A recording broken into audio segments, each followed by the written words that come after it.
Good evening, everyone, and a very warm welcome to both our in-person and our online audience. I am Sharmila Parmanand, Assistant Professor in Gender Development and Globalization at the Department of Gender Studies here at the London School of Economics and Political Science. It is my pleasure to chair tonight's event, Mutually Assured Survival, Feminist Solidarities Amidst Planetary Threats, generously hosted by the Ralph Miliband program here at LSE. This conversation is happening amidst existential planetary threats, from environmental emergencies and public health crises to grotesque inequalities and wars. This conversation is part of a series of interventions attached to an upcoming special issue of the International Feminist Journal of Politics, co-edited by Dr. Gloria Novović and Professor Shirin M Rai. So before we begin, just a few housekeeping notes. Please put your mobile phones on silent to avoid disrupting the discussion. Please note that this event is being recorded, and we hope to make a podcast of it available online. So, let's go. We have three remarkable feminist scholars and thinkers with us tonight, and we're very lucky to have them here. The first, Dr. Lyn Ossome, is an associate professor and director of the Makerere Institute of Social Research at Makerere University and current president of the Council for the Development of Social Science Research in Africa. Her work is in the fields of feminist political economy and feminist political theory, with research interests in gendered labor, land and agrarian questions, the modern state, and the political economy of gendered violence. Her books include Gender, Ethnicity, and Violence in Kenya's Transitions to Democracy, States of Violence, and a forthcoming one entitled Democracy, Subjections, Colonial Modernity, and the Gendered Subject of Violence. Professor Shirin M Rai is a distinguished research professor of politics and international studies at SOAS, University of London. She is a fellow of the British Academy and the Academy of Social Sciences, and author of Gender and the Political Economy of Development and Depletion, the Human Costs of Caring. Dr. Gloria Novović is lecturer in public policy in the School for Government at King's College London. She holds a dual PhD in political science and international development from the University of Guelph, Canada. Working at the intersections of feminist political economy, political ecology, and public policy, she analyzes global governance frameworks, particularly the 2030 Agenda for Sustainable Development and transnational coalitions for planetary justice. So the structure for tonight's event is as follows. Dr. Novović will begin by providing us with a background of this conversation and outline the agenda of the International Feminist Journal of Politics special issue. She will then facilitate a discussion with Professor Rai and Dr. Ossome. The transcript of this conversation will be published in the special issue. This dialogue will last around 30 to 40 minutes, followed by approximately 20 to 30 minutes of audience Q&A. So we will be taking questions from both the audience here in the hall and those joining us online. So over to you, Gloria. Thank you, Sharmila, and thank you for all of the support, emotional, intellectual, practical, in getting us all here. I also want to echo the sincere thanks to the Ralph Miliband Foundation, and especially Professor Robin Arter and Milena Bastida Antic for doing what is extremely valuable at this time, which is pulling institutional resources to bring these types of discussions together and holding space for both bigger, broader, critical questions about where we are and what is to be done, but also to hold space to think about how we do it together and different ways in which that might be possible. A huge thanks is also to all of you really in the room. When Shirin and I first started talking even about the special issue and discussions about feminist solidarity amidst the devastation of planetary crises, we always talked about how both important critical but also difficult it is to ensure these are collective discussions and invitations to engage. And so you all deciding to spend time with us on a Wednesday night, which I was saying earlier is kind of a Friday night for Las Vegas performance in the London area as far as events and lectures go, really does mean a lot. And it is about rethinking how we relate to one another and how we engage one another that we hope to frame this gathering. And so when we started talking about the special issue, the discussion was around creating what we called an honest but also self-critical and action-oriented discussion about what is in fact possible in a world where a lot of our strategies and agendas seem already foreclosed. And it is about coming together and giving meaning to the world in which a lot of concepts are very rapidly losing meaning. So international law, justice, peace, ceasefire are becoming these abstract concepts that really risk holding so little. And so these types of discussions are our very small and modest attempts to hold ourselves and each other accountable to ensuring that we give meaning and we insist on that meaning as we talk about our agendas and the feminist struggles in which they are engaged. And so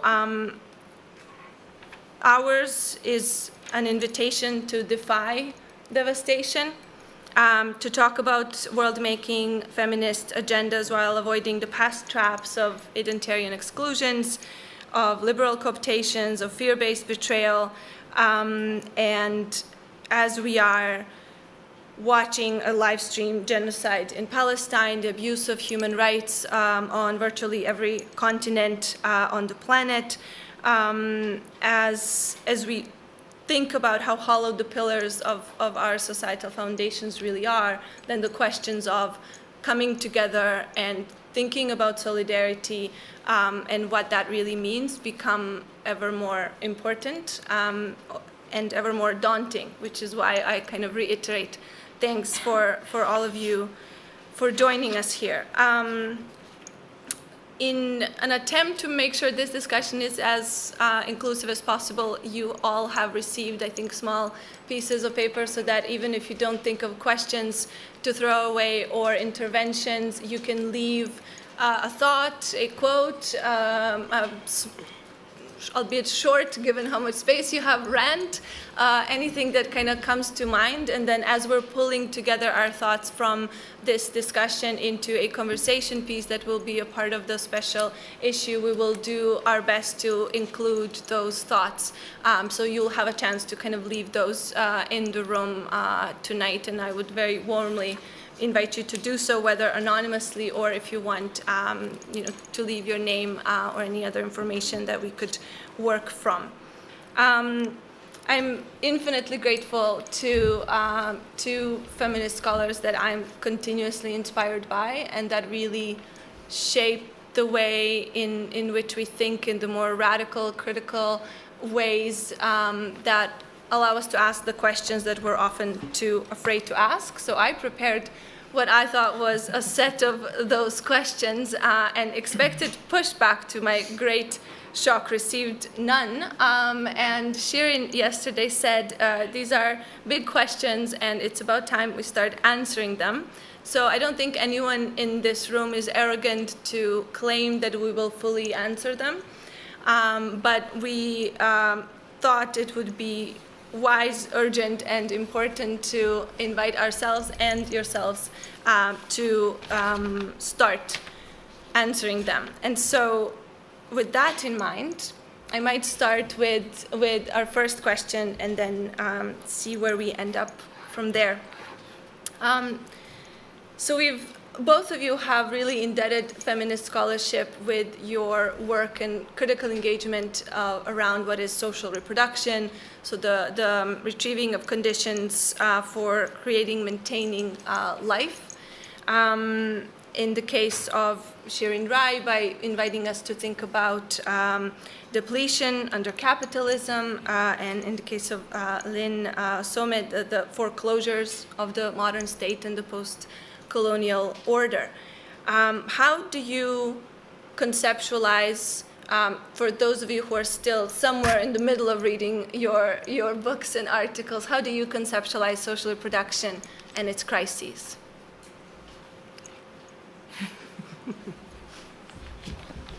Shirin is volunteering me. Am I on? I think so. You are. Can you hear me? Okay. Thank you. Thank you, Gloria, and thank you for this invitation. So, my reflections are going to be from the vantage point of the global south, of the third world, which is where I am situated and which is the vantage point from which I can speak about. Because of very particular histories of integration into the global political economy. Can you hear me?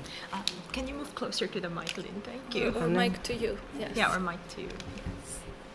Why is yours green and this one is not green? I don't know.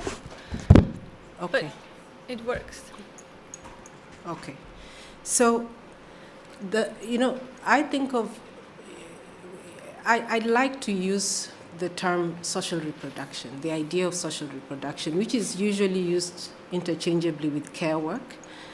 But I think social reproduction, I think of it more conceptually as a set of structural relationships which render care visible, right? How do we see care? We cannot see care without this kind of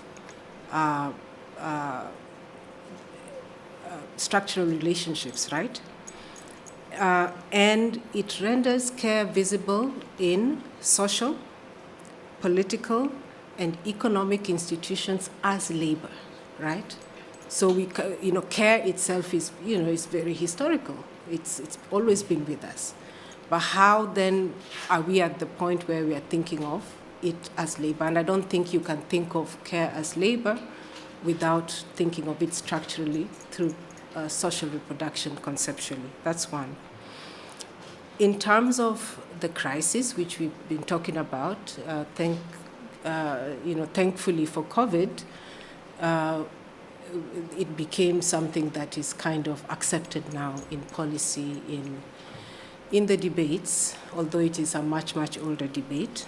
But the crisis is generated fundamentally when the social capacities that are necessary to provide care are depleted, to use Shirin's words, or are unsupported by the state, which is the condition in most of the third world, in the global south. The state, historically, its capacity to support care and social reproduction has been very minimal. Under neoliberal governance, of course, that capacity, many of the goods and services that we need for social reproduction are commoditized, are priced out of reach of the majority, and therefore they are deepening gender inequalities, racial inequalities, class-based inequalities, caste-based inequalities, right? So we can't think of inequality itself, or let me put it differently. This question of social reproduction offers us a very central lens of understanding why are we so attracted, why are we more drawn, why are there more populations that are more drawn to their ethnic communities, to their racial communities, to their gender communities. There's a struggle in there. And what we are arguing as feminist economists or feminist political economists is that you have to look at the basis of social reproduction, which has fundamentally been a social and political question, not so much an economic question as it is being elevated when the World Bank and the UN organizations take it as a policy question. And I'm not saying they shouldn't. They have, by all means, they should. But it has, in many ways, silenced the political and the social dimension of social reproduction. And so my own thinking has been around trying to pull back that discussion, understand it structurally as this structure that renders care visible, but return it into the domain of social and political analysis properly. Thank you. This is very nice to build up from there. So in terms of how I've thought of social reproduction, it's maybe three things. One is, of course, classic Marxist feminist position, which is it's a reproduction of labor, right, under capitalism. The second, I'll just be brief, it is the maintenance of that, where care becomes, so it's biological reproduction of labor, then you have to care for that labor, so it's about maintenance of life. And the third, which I think we talk a little bit less about, which I would like to, and I think Lyn was referring to that, is the reproduction of the justification of the separation of private and the public. So the ideological reproduction, which justifies, legitimizes very often, but also challenges the way in which social reproduction is done, who does it, how is it distributed, and why certain elements of care are seen to be more feminized than others, right? So I think in my own work, so that's the first element. And the second element, which again Lyn and Gloria have talked about, is I became very interested in thinking about not just what social reproduction is and who does it, which is very important for a feminist political economist, but also what are the costs of social reproduction, right? So I think you can say that. Probably I got interested in that when I became a mother, and I really had to work hard to look after my babies, but also to see how society organizes. So I think Emma Dowling has made a distinction between valorization and valuation, right? We valorize, and Lyn mentioned COVID, can we forget it? And my colleague and friend Alessandra Mazzadri has written fantastic 3 articles, I think, on COVID and social reproduction. What we found was, I was convinced, I know that many of my colleagues were convinced as feminists, this is our moment when the importance of care in our society is so visible that no one can deny it, right?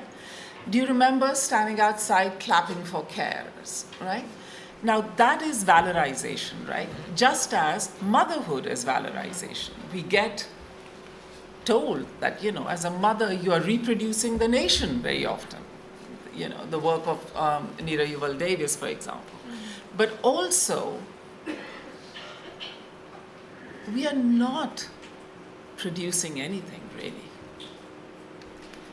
So we are outside what is, in economists' terms, is called the production boundary. That work is not visible, as Lyn was saying. That work needs to be dragged in, and that's a political act. That's not, doesn't just happen, just like social reproduction doesn't just happen, right? It is organized, it is justified, it is done, and it has costs. And the cost that I thought about together with my very dear friend Catherine Hoskins and Dania Thomas is what we call depletion. So when you're outputting more than you are able to be supported in, so when your resources, the outflows of your resources are more than inflows of resources like health, access to health, to education, to shelter.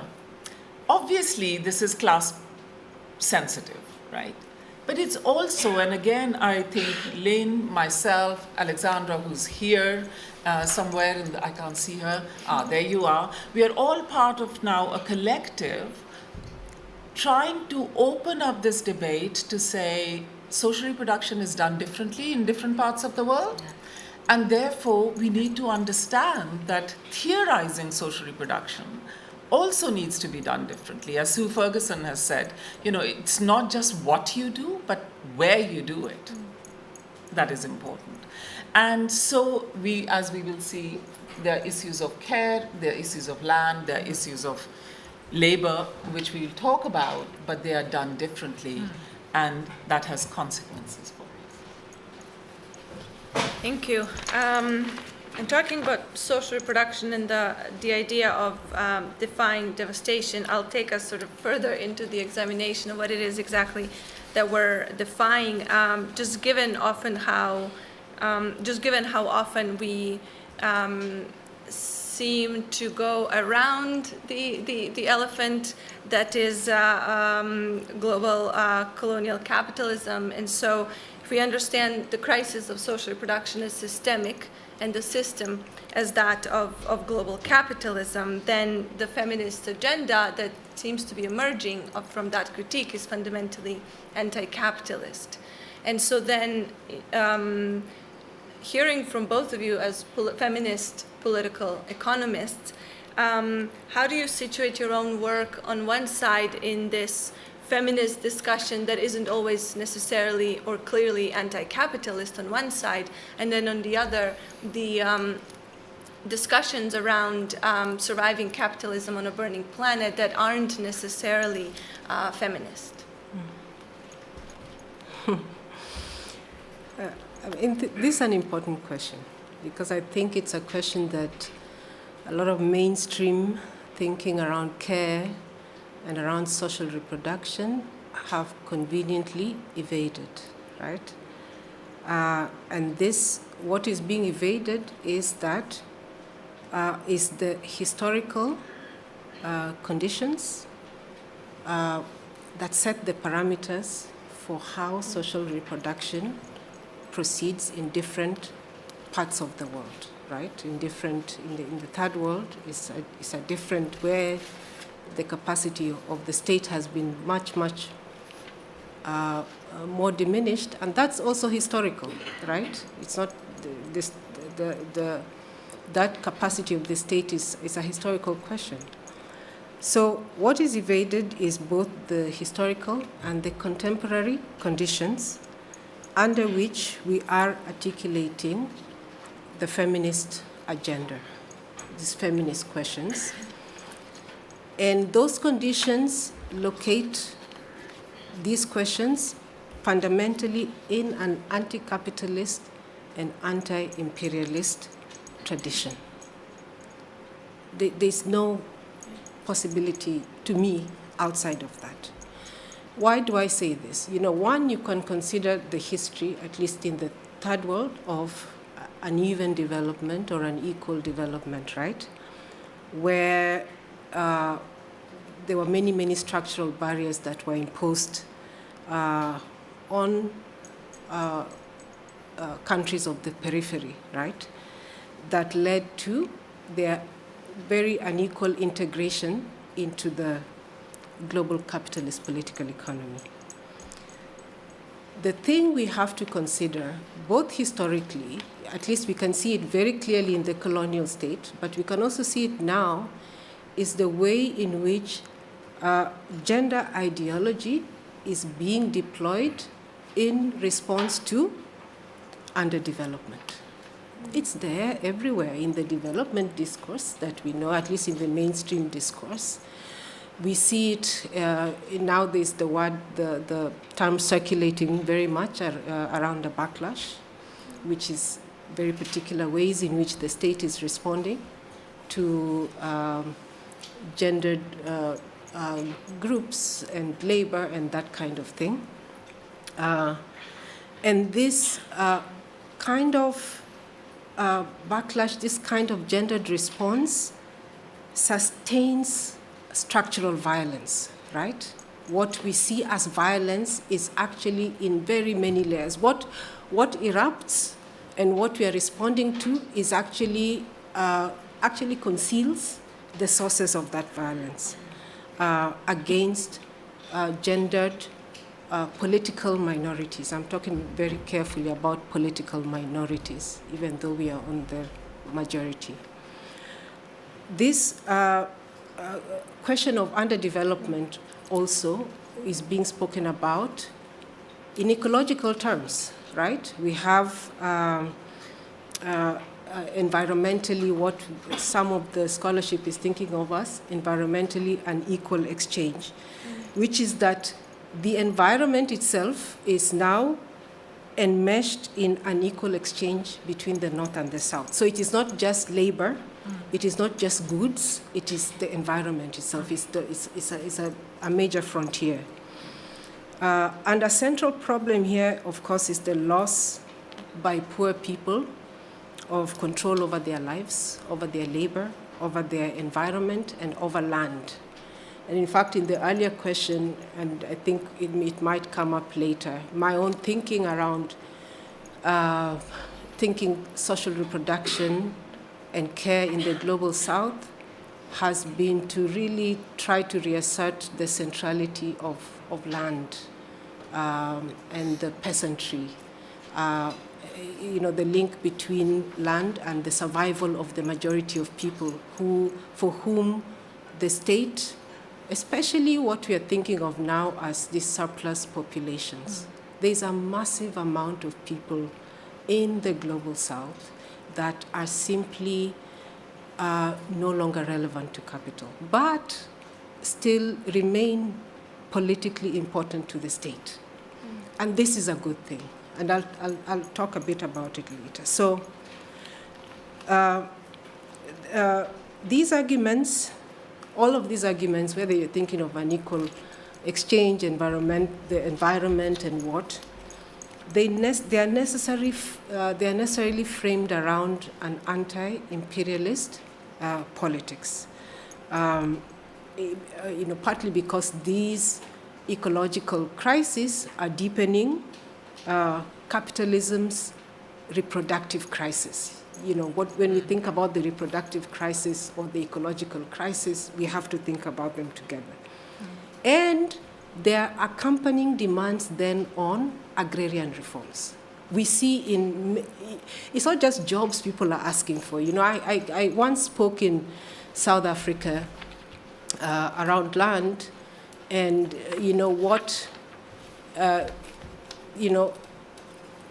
logically, we should say in a country, in a post-apartheid state, where nearly 80% of the land is not with the majority black population, right? That land redistribution should be a major political agenda.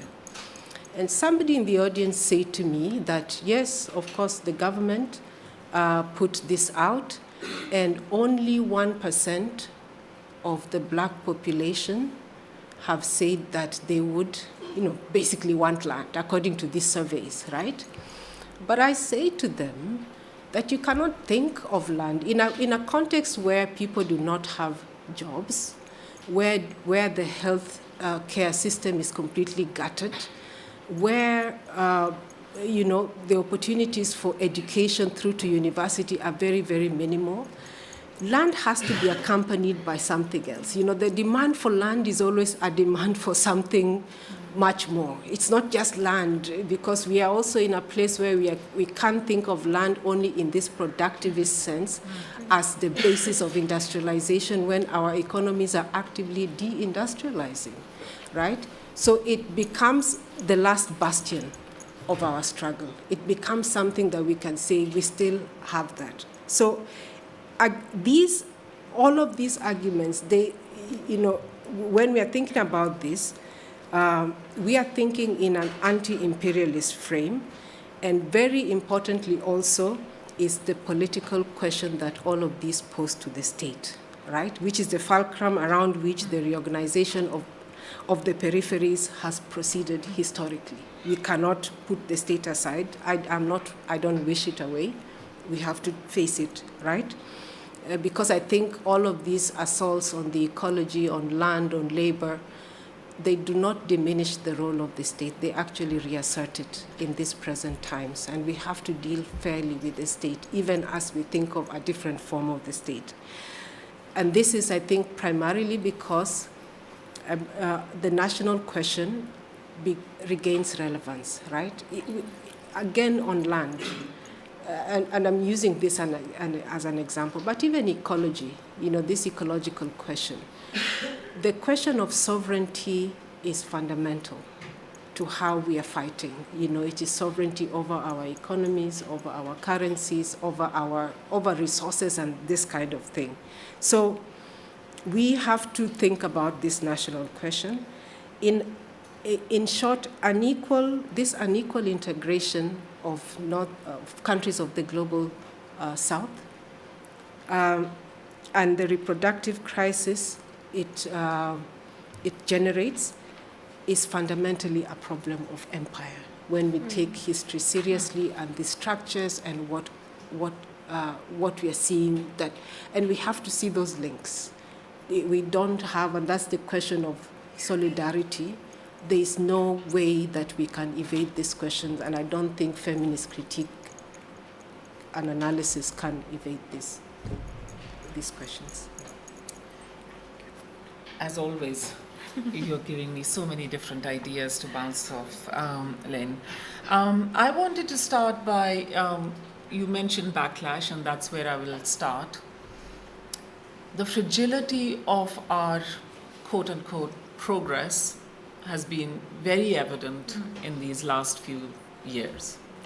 This morning, as I was going to the Finchley Road tube station, which is the closest to my house, I saw a graffiti.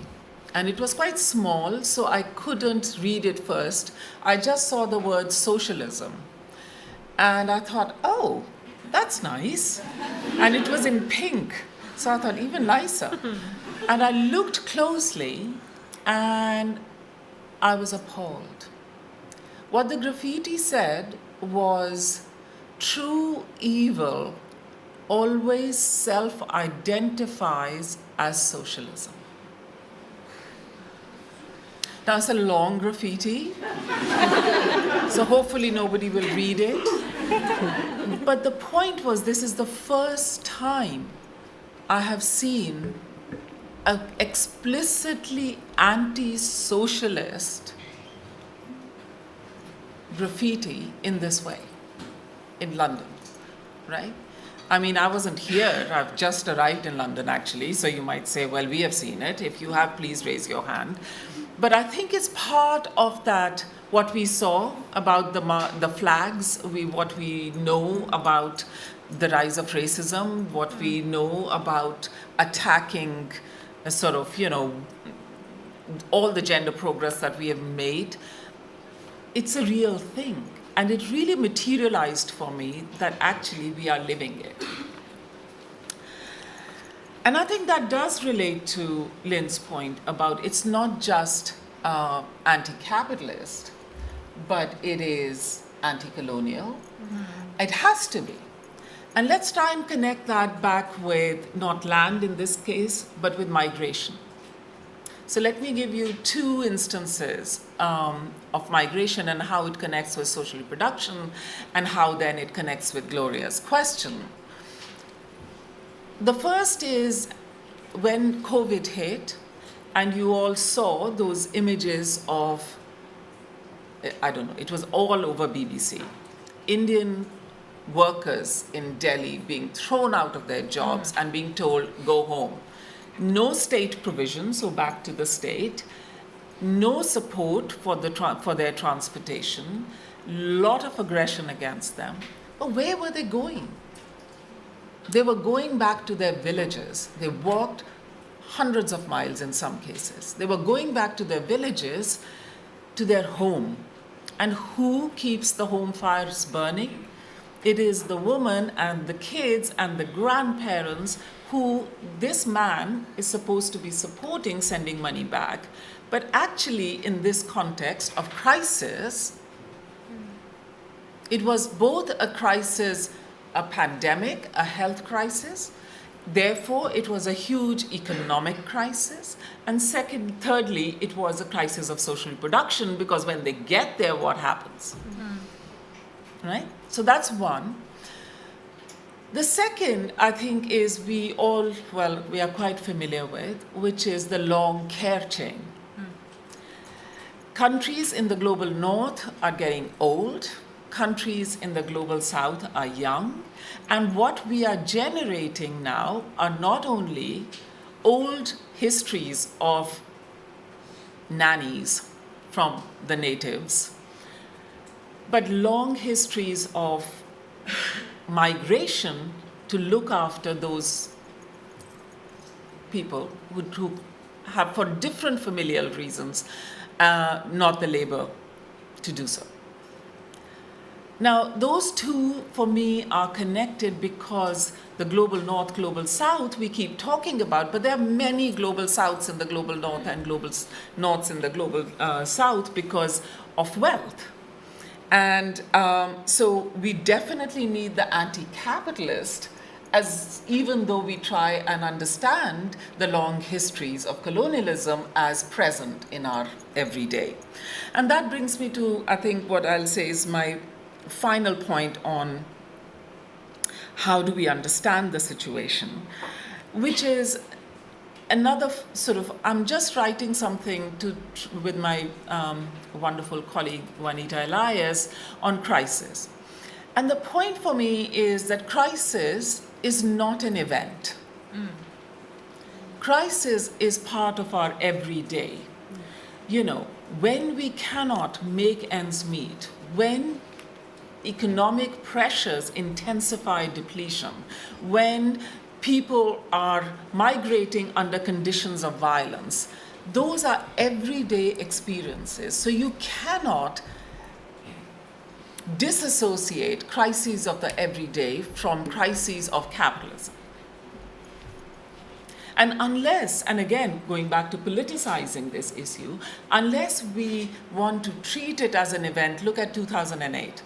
Things happened, then we had austerity, and now we are fine. And now, you know, the economy is doddering along, but maybe it'll recover in the UK. But look at China and look at India, and they are just doing fine, thank you very much, right?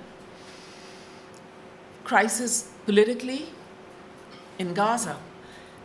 I just don't even understand. I cannot visualize how social reproduction is happening in Gaza just now. And yet, the steadfastness of everyday life, you know, is making people return to Gaza even as the ceasefire was declared. So for me, the question about anti-capitalism is also connected with reversing depletion.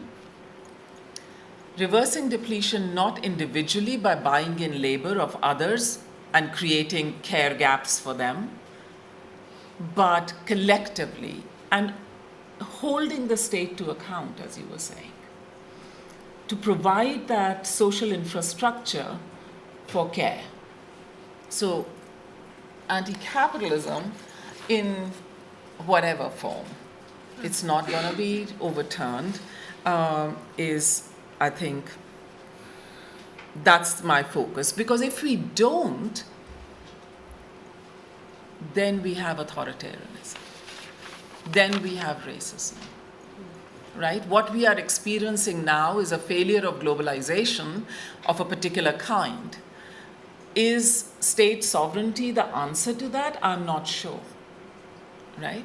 But definitely state accountability has to be there. Yeah, no. Thank you. And we've had sort of questions and a bit of discussions in terms of what it means to think about these planetary crises. And so all of you have mentioned the environmental breakdown, and then the breakdown of relations between the state and the peoples, the breakdown of relationships within our social structures and ways in which that paradoxically leads us back to solidarity, because it exposes, right, the unifying apparatus behind it. And so in keeping in this promise or premise of this event of thinking beyond those foreclosures, what then can we say about feminist possibilities? How do we deal with this multiplicity and complexity of our crises in ways that lead towards action and not devastation? And how do we do that in a way that's sustainable, that's kind of this anti-fragile strategy, but in a world where we're told that we need quick, easy, simple solutions if we want the majority of us to be involved. So how do we move forward, I guess, despite everything? Yeah.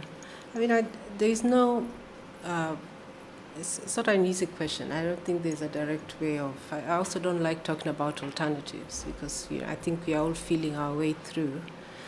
But first is to say that we can't save a planet about which we are not actively conscious.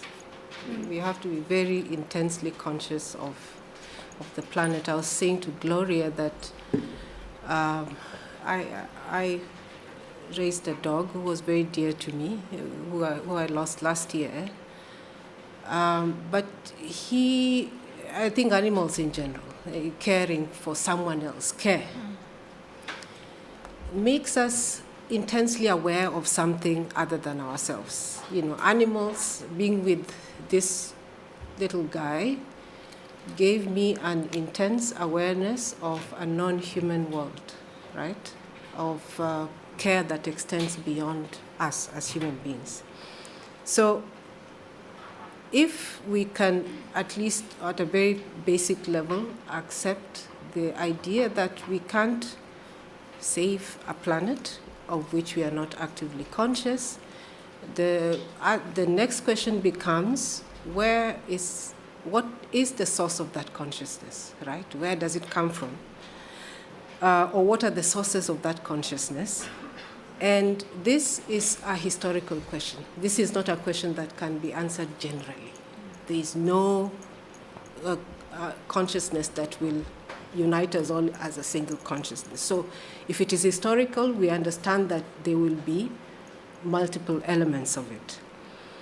For instance, the reassertion again of a peasant question in agrarian context flows from our analysis in those contexts of the continued relevance for land and nature as a basis of social reproduction. That analysis does not necessarily stand in advanced capitalist countries that have had a modicum of a responsive social state. So the sources of our consciousness are different based on these historical conditions. The other point relating to the question of planetary consciousness, I think is that, and I keep saying this, I'm a student of politics, but I think that this political question has to be said again and again. I think it is a fundamentally, the link between the survival of the planet and our own survival is political, in a very simple, basic sense. And because, social reproduction itself, as we know it, takes place whether people are employed or not. It just takes place. It has to take place. Care has to happen, right? This survival to let live, where the state kind of comes in, we saw it during COVID, even the most neoliberal of states did something because they need to manufacture this legitimacy to continue to govern. There's no state that can possibly govern when you have millions of your people dying of starvation, right? It becomes one step away from being deposed. So just as critical. So there is that, because of that dimension, that people have to be kept alive. And I think it gives us a political window, an opening, which goes back to the point I made earlier, that it's not just an economic question, right? This consciousness of ours is moved into the realm of social and political spheres that govern livelihoods and struggles of working people everywhere. And I think that this is one of the things that heterodox economics and feminist political economy has been able to do very well, because we are necessarily speaking from the margins of history. Yeah. We have to think about the margins, whatever margin. I think even you have to think about it. What Nancy Fraser talks of, these non-economic background conditions, but in the margins, especially in relation to this colonial question that you're thinking about, it's the realm where all manner of difference has been pushed to and is being reproduced. When you're talking about how do we reproduce the social conditions for reproduction,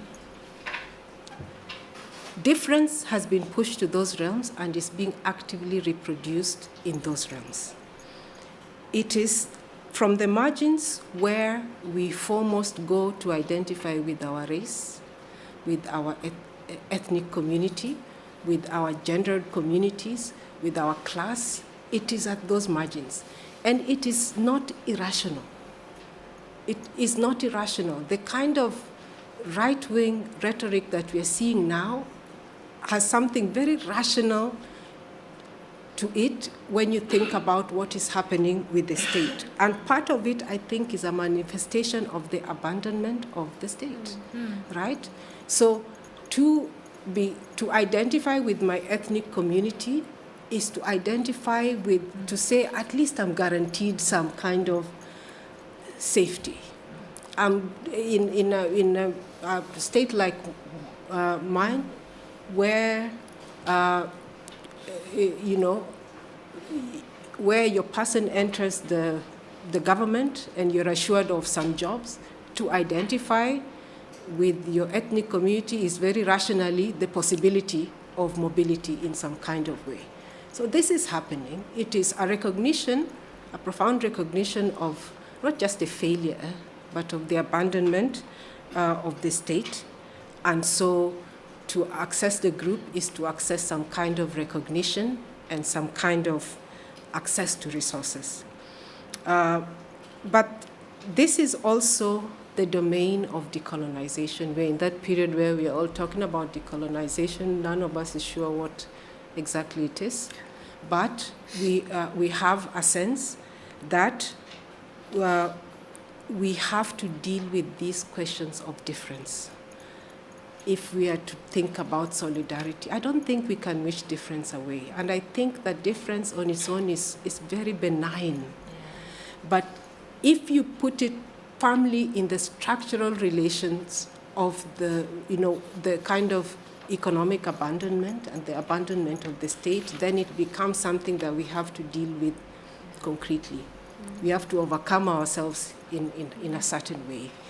And so this decolonial question comes up. The question of democracy itself and democratization becomes, how does it manage these differences? We can't have any doubt around the consensus that exists between the ruling classes. We have to understand that this fragmentation that we are seeing, that is being pushed into the margins and in the peripheries, is a fundamental condition for the survival of the ruling consensus. And so we have to deal with it in this way. I'll be brief. I think the first thing I want to say is that one thing that feminist political economists have done really strongly, and you can see that in our conversation today, is challenging a siloed approach to change, right? So we change here the land, and then we change their sort of, education, and then we change their astrophysics, and then we kind of just keep going in our own little parallel worlds which never coincide. And what we are trying to say to you is think about maternal health, think about droughts, think about extremely high temperatures, think about land and labor, and you have a cocktail of devastation that you cannot resolve by just taking one out of those and focusing on that. So that's what I also meant about crisis, right? Crisis is everyday endemic. The second thing I think I want to say here very briefly is that scale matters, right? Again, something that we are trying to do, which is to connect the micro with the meso, the state, and the macro. So think about local village councils insisting upon provision of clean water and mobile health plans coming to the villages, holding the state accountable for not addressing the deep social inequalities that leave some communities on the margin and some not, whether it's on the basis of caste or class or religion. Just now in India, big factor. How the vectors of class and caste are actually intensifying depletion and intensifying challenges to us, holding the state accountable there. And then at the international level, I mean, we've seen for a long time, now the IFIs are just not international financial institutions, seem to have just withered away. Really, I mean, how in the 90s, how important was the WTO as, as a organization that actually put fear into even the richest of countries, but definitely the poorest countries. So you can't think about today's connected world resolving issues. And in fact, I remember when we started teaching and learning about globalization in the 90s, the first example that was given was that of the environment. Environmental crisis and the ozone layer hole cannot be resolved because look, it's above Canada, but all the nasty people who are creating that are in the global south, burning their fires or in industrial north. So in a way, I think the question of scale then becomes really important for our analysis, but also in the context of social reproduction and our understanding of alternatives that we can pose. I think I'll stop. Oh, okay. All right. So But the ozone layer is a good example because it's the one example we have of the international community actually working together to repair it. So maybe it's a good moment to... We have very few of those. Thank you very much to the three of our speakers.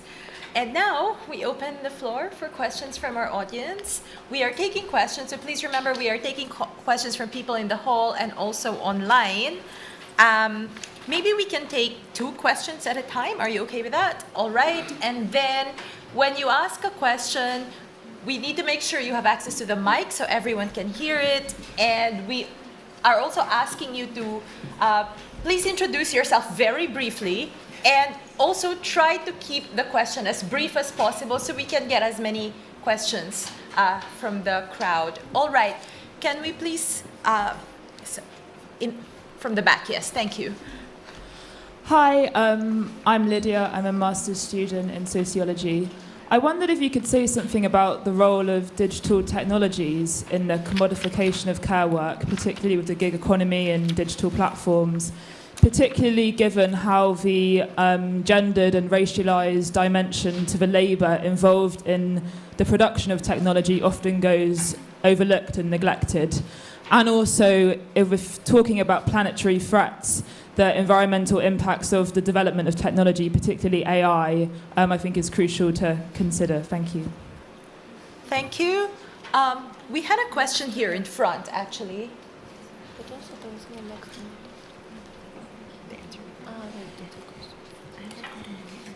Hello, my name's Ian, and I work in people's houses.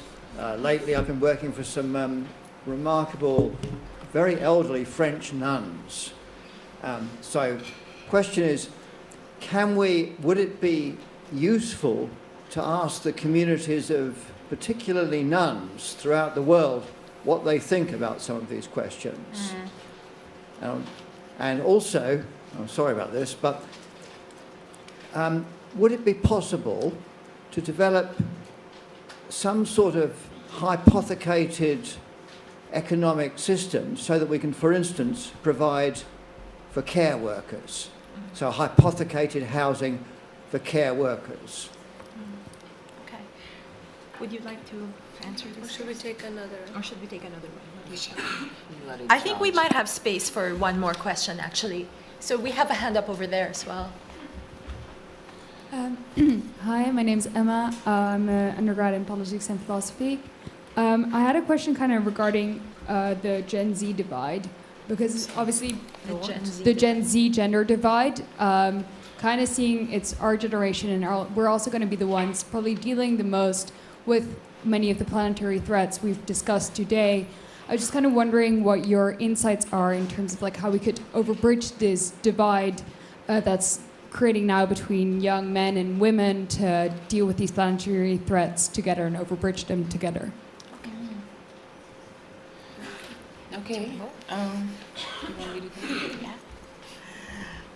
You're asking about digital issues to a person who's a Luddite, so I have no sense really of how to answer that, but it is extremely important in terms of labor issues that you raise, especially care issues. But I've done some work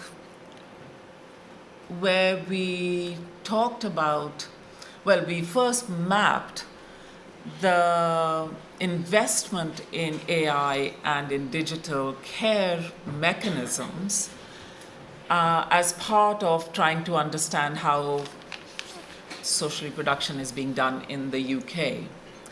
And what we discovered was that it's an extremely profitable industry to invest in just now. Secondly, that nobody is particularly asking those who are cared for through these mechanisms how they feel about it. Thirdly, those who are doing that labor with assistance of digital technology are not particularly happy to be shunted from one to another with 15-minute sort of, slots. So for socially productive labor, I think digital technology, I could be really flippant here and say, that's what they said about vacuum cleaners, right? That it will liberate women's time, but it was going to be women's time, right?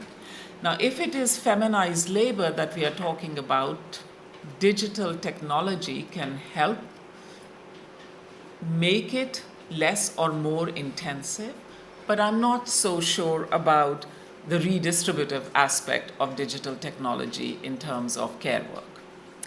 Which brings me, I think we should be asking not just nuns, we should be asking different communities about how they have experienced care and what would they like.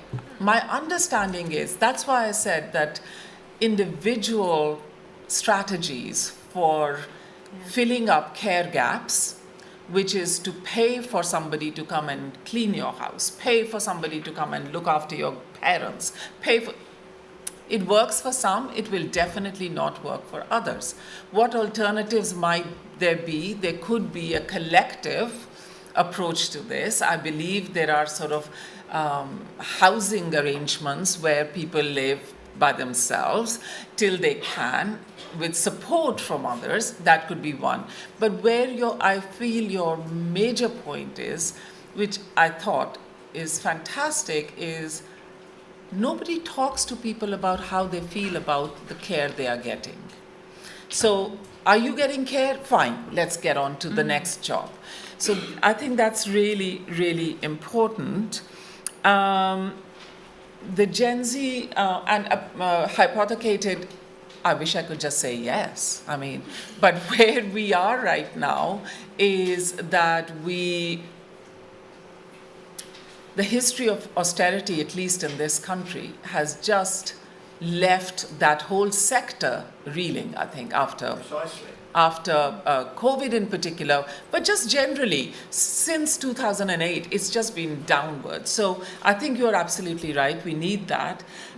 Gen Z, again, you're raising, is wonderful, these questions, which I'm not Gen Z and neither are my children. I don't know how this works. But I've heard that there's a lot. Maybe Lyn, you can say something about it.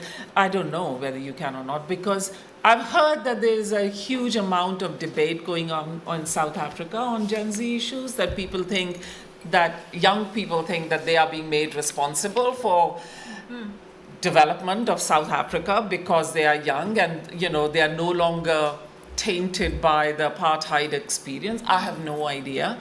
But the fact remains that the Gen Z generation is confronted with the crises that we were talking about.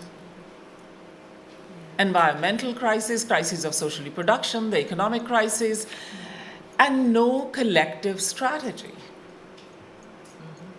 So instead of having an intergenerational war, I'm trying to now work on intergenerational justice. So hopefully that'll teach me a little bit. Thank you. Lyn? I'll just say a bit on this very briefly. This Gen Z, this generation that we are dealing with, is, in a sense, it's confronted by the same crisis, but it's a generation that has to approach it from a very, very different place. This is a generation, many of whom are not thinking of family in any traditional way, and I'm not talking about even the heteronormative family. I'm just talking about the tradition, the possibility of a life with somebody and kids who you will see growing up, because of this destruction that we are seeing and the violence that we are seeing en masse every day, right? It's a generation that might have work, but are probably going to be cut off from any possibility of a pension. It's a generation that is not going to be able to buy, leave alone even mortgage, just this, the possibility of the good life in general, which is what I'm trying to, but yet they do not get to turn their backs or run away from this social reproductive crisis. They have to deal with it. They have to face it. Without being nihilist, they have to. And I don't know, actually. I think it's just, and it's not to be too overly cynical. I mean, I think that this is part of the continuity and the solidarities and the struggles that we might continue. On both the digital technologies and your question, I think we have to seriously ask, to me, care is always a critique. We have to approach it as critique. It's not a positive, social reproduction especially. Under capitalism, it is a critique. And so we have to, even if we do solve there's this integration through digital technologies, there are all these developments happening and the possibility of provisions from the state, we remain with the suspicion that the exploitation continues. We might not see it directly and which direction it's going, but we remain with the profound suspicion, and we have to retain it, that it is because of that question you asked about the anti-capitalist and anti-imperial, that's its nature, right? So there are spaces, but it should not placate us in terms of the struggle. There is a possibility of responding to these questions, but we have to retain our eyes on the historical structure that necessitates it in the first place, that makes social reproduction such a crisis-ridden process on a daily basis, as Shirin was saying. All right, thank you very much. So we can do another round of questions. I see. All right, let's do 1, 2, 3. Okay? Hello, thank you so much for coming to speak. I'm Oketa. I've recently graduated with sociology. Can you sorry, hear we me? can't hear you. Could you speak up a bit more? Yeah, sorry. Hi, I'm Oketa. Nice to meet you. Thank you so much for coming to speak. I was just a bit of a broader question. I was just wondering, you've touched on anti-imperialism and anti-capitalism. I was wondering if you could potentially draw a bit more explicitly if you think it's relevant on the role of abolitionism potentially in mutually assured survival. Because as you were speaking about depletion, I was kind of thinking that in a way activism can be seen as a form of depletion in the way we invest resources into our protests or even research. And don't really get much back. And when we do get something back, it can often be state violence and the force of the police.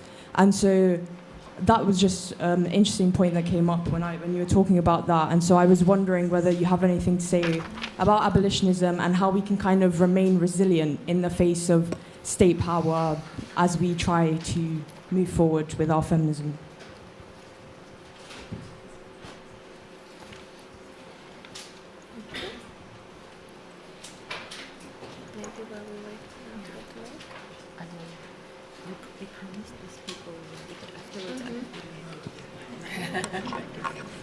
Yeah, hi.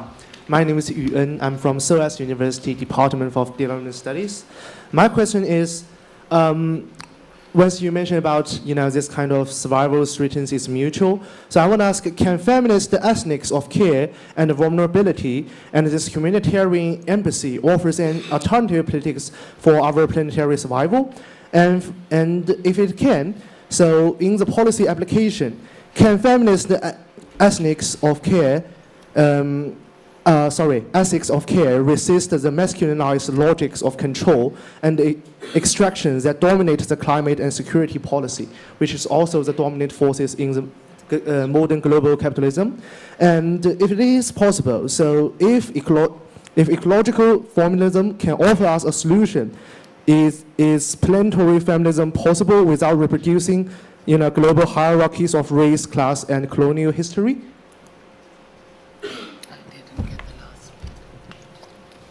Do you want me to ask you to repeat the last? Yeah.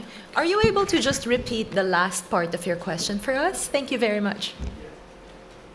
No problem. I mean, if this kind of, ecological feminism, maybe the ecological feminism can offer us a perspective when we're solving this kind of planetary solution. And once you mention the solution, can this solution actually be possibly without reproducing global hierarchies of race, class, and colonial history? Or could it, just preventing from repeating, ignore the rights from the marginalized people?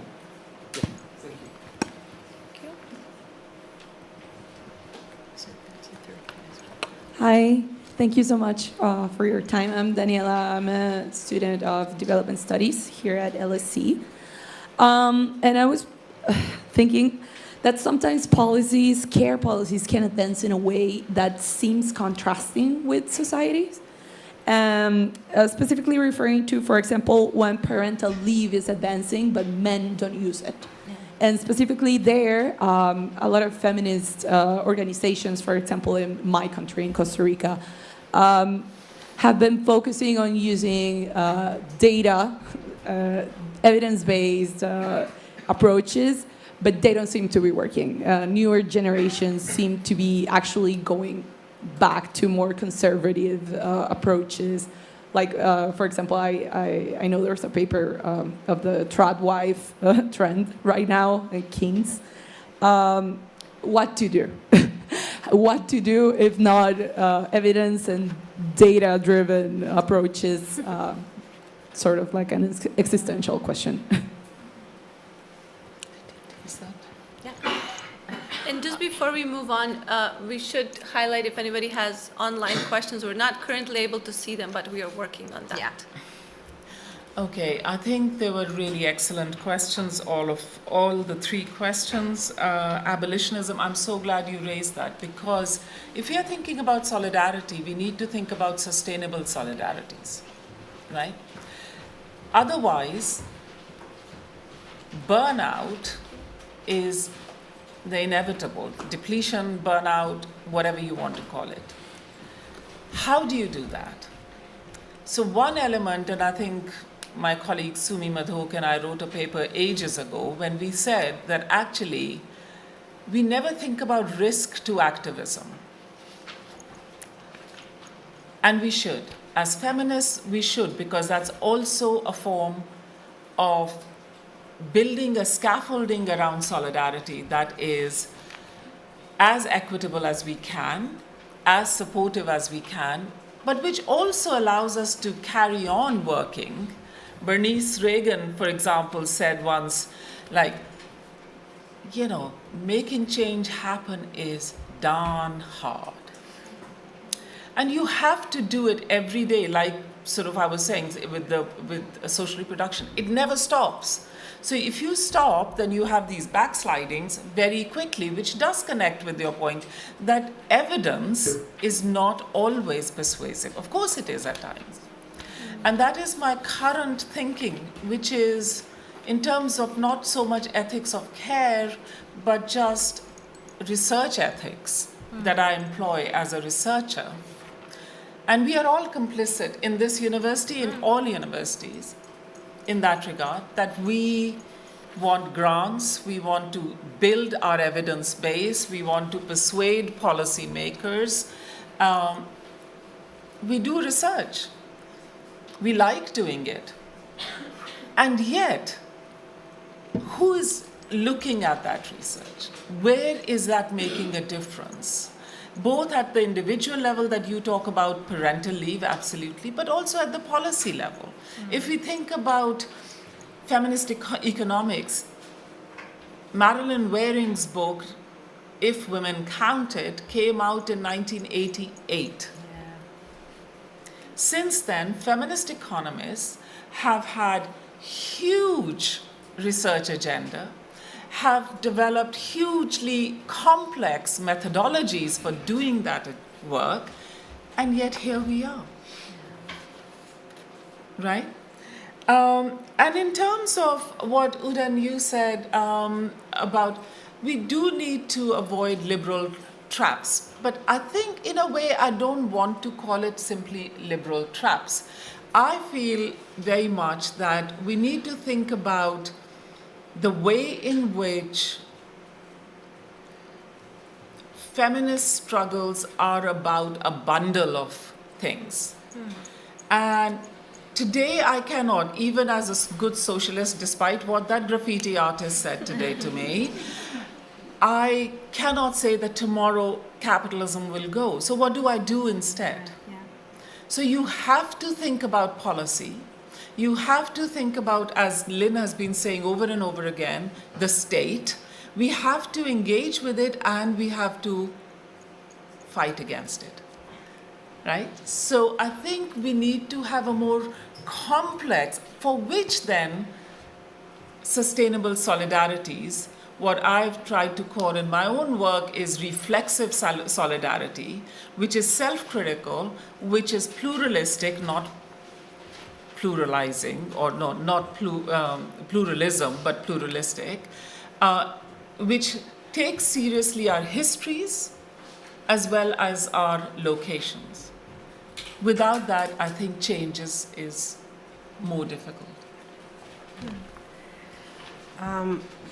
This question of abolition, I think, is It's one that I'm reflecting on. I don't use it very much as a concept. But, when we think about the way in which difference is mobilized to organize labor in general and reproductive labor, and the fact that that process of organization is accompanied by violence, right? It's coercive. It's always coercive under the, historically, if we think of slavery and colonialism, but even under the contemporary conditions of capitalism, it is coercive, it's violent. The massive dispossession that it takes to move, the person who was talking about digital technologies, to move labor, reproductive labor in certain ways to certain realms, is not a voluntary process, right? So in a way, at the core of our work, our thinking around possibilities, there needs to be, we need to retain the idea of justice, but also the idea of liberation. The articulation of liberation, again, is a historical question. But liberation cannot be articulated on an individual basis. We were talking about this earlier, and I was saying to Gloria, the thing we articulate as individuals is freedom, right? You're interfering with my freedom to do this. Liberation is always collective. And so different collectives around the world have to think about this question, and we have to retain it at the core of how we are thinking about reorganization of care and reorganization of social reproduction. If we are thinking about nuns, we can think about them very collectively, right? Not in the way they're experiencing. And so, in a sense, we are always, as I was saying earlier, if we approach social reproduction under capitalism as critique, then abolition itself becomes one of the possibilities that we see, that we have to hold there, especially when we put it next to this liberation question. On the care policies, it's an important question, but sometimes I wonder whether the locations from which we are thinking policy make all the difference. I don't want to put it aside, but look at the revolution in Sudan, 2019, which was really the economy of care at that was organized around women, tea-selling women who are basically looking after the sit-ins were organized around them, right? They did not depart from what they were doing daily. They are there. They sell tea anyway on a daily basis. But this became a fulcrum where people could go, and it took on a different significance. This is labor. This is gendered labor. This is reproductive labor. This is labor that we see every day. But it was rendered visible. Suddenly we were all writing about these sit-ins and these women selling tea, right? That somehow it takes these events, it's not they are in crisis every day, but it takes this event to reify this thing put it in a place of not just policy but politics, right? Because I think good policy has to retain a human subject at its core. Otherwise, it is just policy that is not going to change anything. So we can think of those revolutions. We can think in the present day about Gaza. We don't know. You are wondering, Shirin, how is it happening? But we know it's happening. It is happening. We know it's happening. We know someone has had to reproduce the people in Palestine throughout this period. It's part of the resistance, right? We know it is happening. And so I think that, what if the policy machinery, what if we approach policy in a different way? From what I was saying in the earlier point I was making, that we have to think of this question from its margins, from its the voices of its political minorities, which exist everywhere, not just in the peripheries, even in the global north, there are political minorities, those who are trying to speak out and who are being repressed everywhere, in the universities, in the places of work, but also those who are rendered visible doing their everyday roles, but because of these events and crises, come into our political consciousness and visibility. And we can. I want a policy on care that speaks to these tea sellers who the state has harassed routinely, right?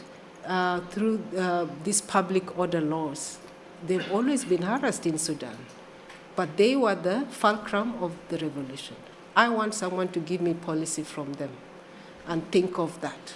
And I want someone to give me policy from the vantage point of those gendered laborers who have held Gaza together in this period.